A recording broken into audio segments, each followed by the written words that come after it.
Alright everyone, welcome back to part 2. We're going to pause right now. We're just going to watch the very end of this game. As soon as he started making drones, if you look on the production tab, as soon as he started making drones, that is when I decided to attack. Perfect attack timing. You really want to tie up his larva production. You want to get in his head. My expansion was up first. I'm now dictating the pace of this game. I'm forcing him to make whatever he wants. And again, pick off overlords. Always pick off overlords. And yeah, he realizes that he's not in a good place. Throwing out the emergency spine crawlers.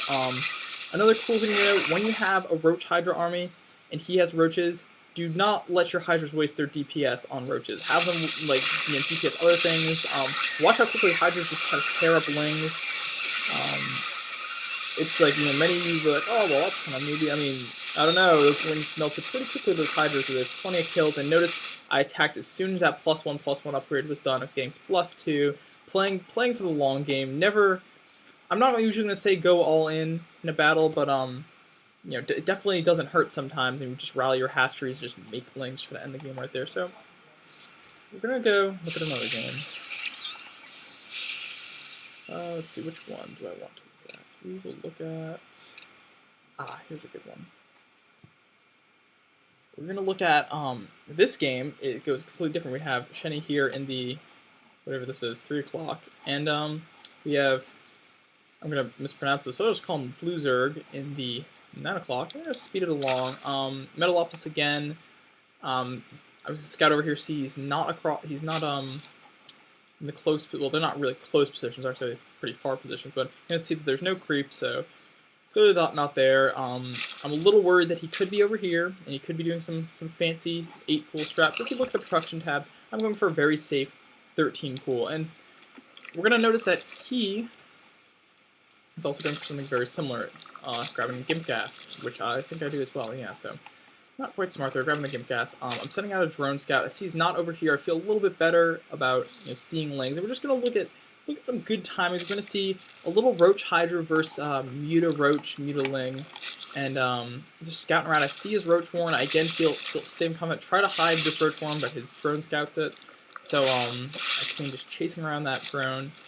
I feel pretty safe with drawing, but I'm expecting another roach timing attack. What I'm not seeing is this hatchery go up, and this is a big mistake. I should have left a drone out there, but I get greedy, I want my minerals. I tell a drone to come back and harvest, so I'm making roaches in preparation, and I'm not injecting, making preparations for that roach timing attack that you see again, and we're going to see how this doesn't really pay off for me, and we're also going to see how my timings are a little different. If you've noticed, if you've been paying attention to the resource tab, you've noticed I've been a little high.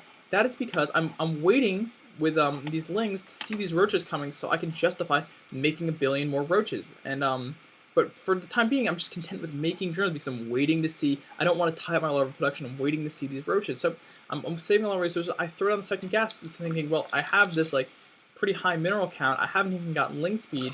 When I start teching to to lair, I'm gonna want to make a lot of hydras or a lot of mutas. So again, floating resources in Zerg, you can dump it really quickly. It's a lot like Protoss with the warp gates, except you just need to be conscientious of your larva count. So if you look here at the drone count, 27 over 25, but he's just getting that expansion, so his income is going to start to skyrocket, but he probably doesn't have the best transfer.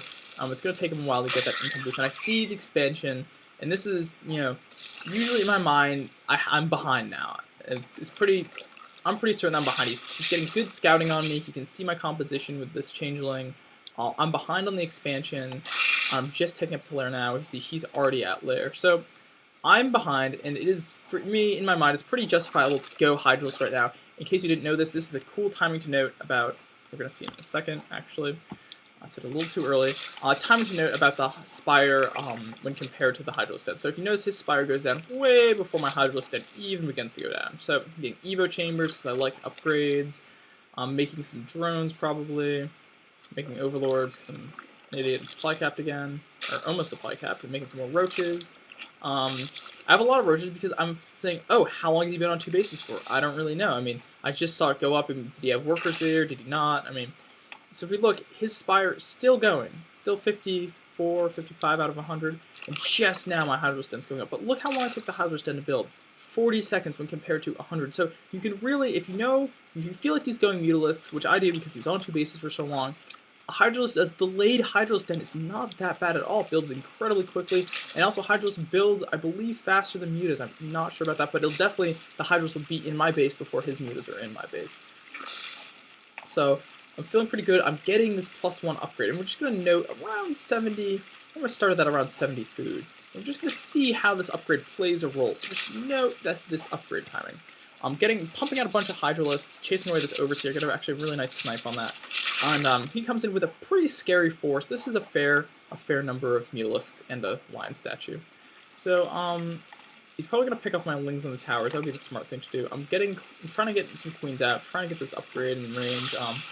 So we're going to see how these Hydralisks, especially off creep, really aren't going to cut it here against these Mutas. We're going to see how. Probably should have pulled my Queens. I mean, this would have been a good kind of Queens. I'm letting him pick off my my Hydralisk one by one, and eventually gets chased off by my Queens. So right now I'm feeling stable, but not in a comfortable position. I feel like if I was him, I would have my third, or would be getting my third. I don't know how much money he has. He has a lot of money. He should definitely be getting that third, maybe even the gold. I mean, he has. I'm gonna air quotes. You can't really see this, but map control with his Mutalisk, and we're going to see how map control, especially in a mirror matchup, is a very fickle thing. I mean, he's getting 7 more Mules and the +1 attack upgrade. It looks like it's a really good shape for him. I have a lot of Roaches. I did get Roach speed. That is a very defensive posture by me if you ever see me play. I only move out when I have a big force. I really don't feel like I need lethal reconstitution to move out, but when I get it, it's usually because I'm on the defense and I'm on my back foot and I'm scared because I feel like a big Roach push or a big Hydra push is coming.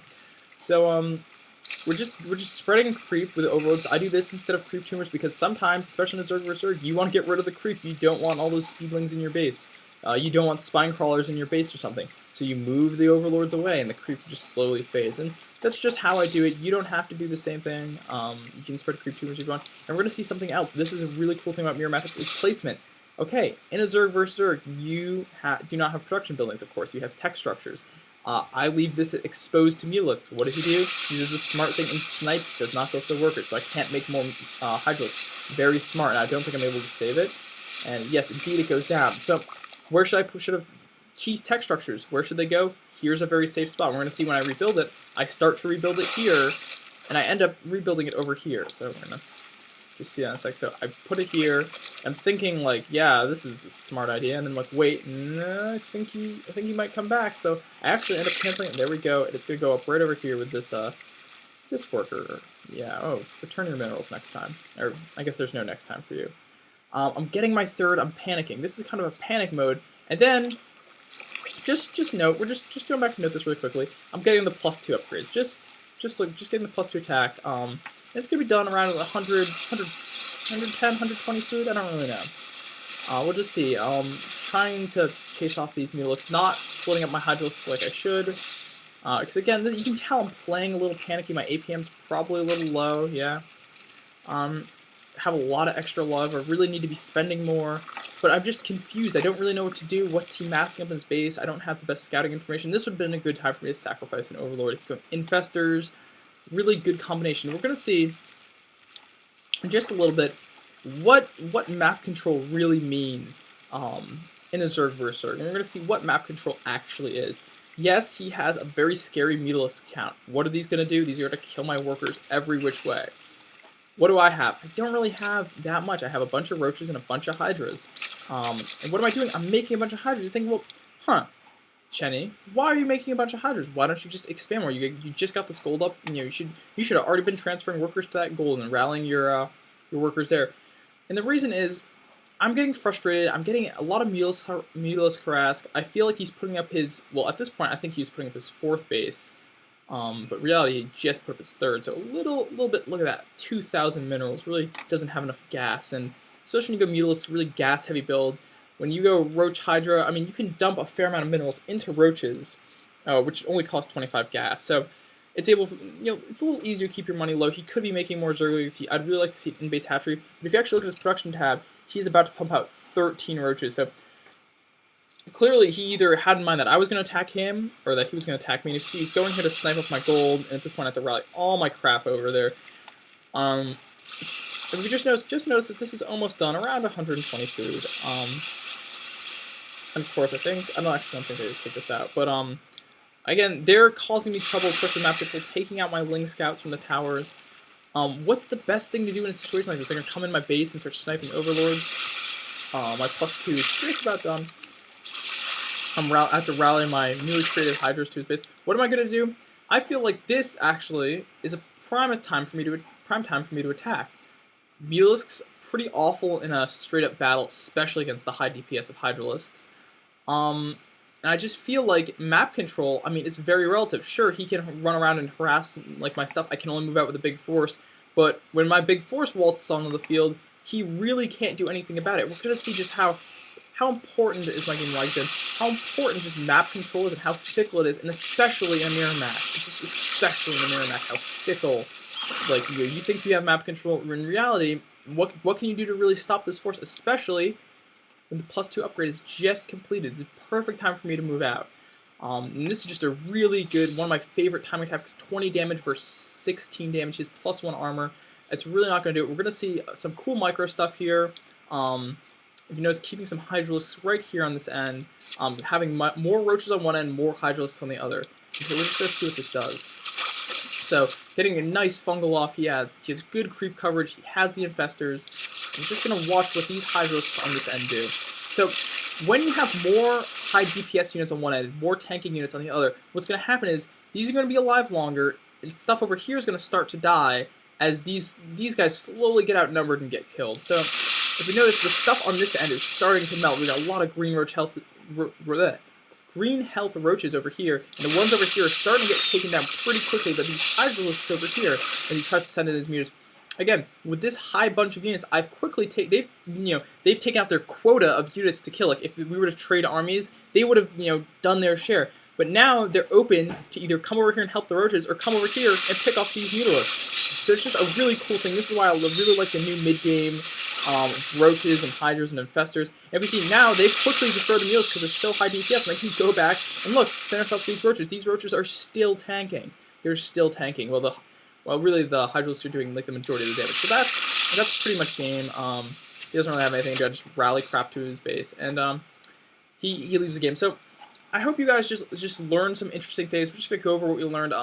Upgrade timings, how that +2 really makes the difference in that big roach Hydra battle you see kind of predominantly taking over in the mid game. I mean, he had Infestors, he had Spine Crawlers and Creep, but at the end of the day, when you just, as Dayton says, when you have more stuff, you're gonna win, even if he has like seemingly appropriate counters.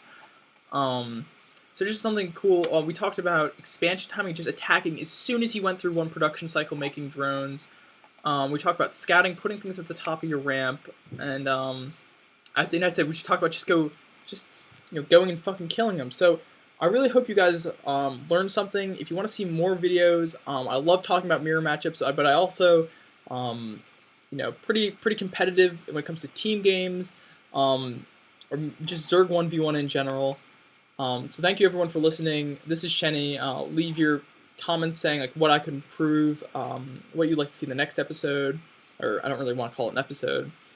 And just a quick shout out to GameReplays.org. You guys are awesome. Go check out their site. They have sweet stuff. They have like really cool clans, lots of community support. So yeah, everyone, later, and thanks for listening.